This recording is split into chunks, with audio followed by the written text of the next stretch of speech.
Antoinette. And I'm Eliza. Join us as we visit Cebu's preserved rich culture and heritage. For this year's 10. Gabi sa Kabilin.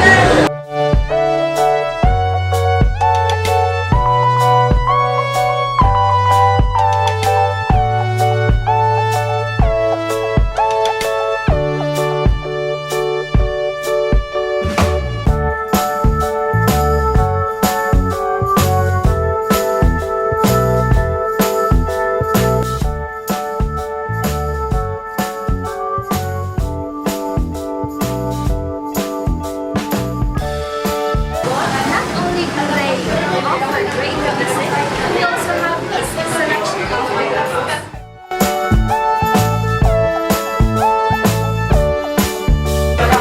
Let's check out our next place.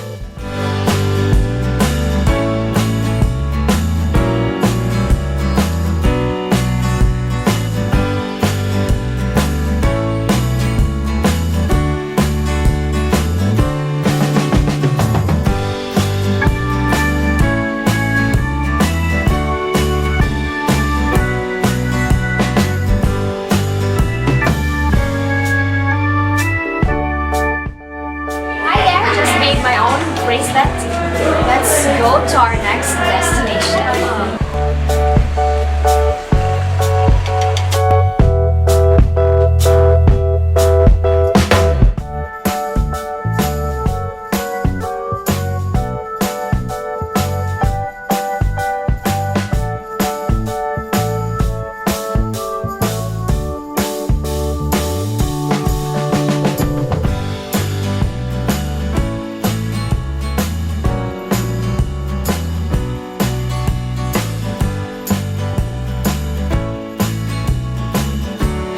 Hi, this is Eliza once again, and we are at the Museo Suku.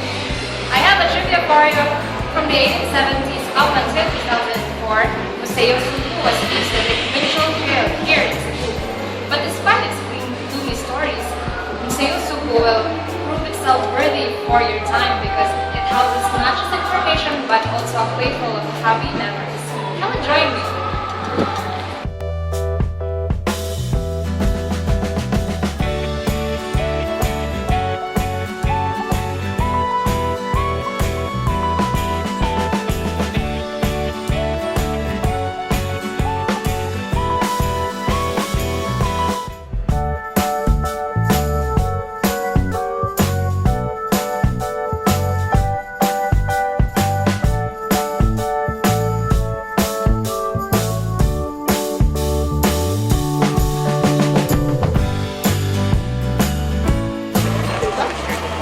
This year's celebration of the 10th Gabi sa Kabilin offered more destinations.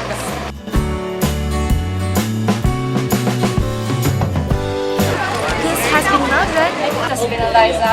This has been Jeanette. For this year's Gabi sa Kabilin.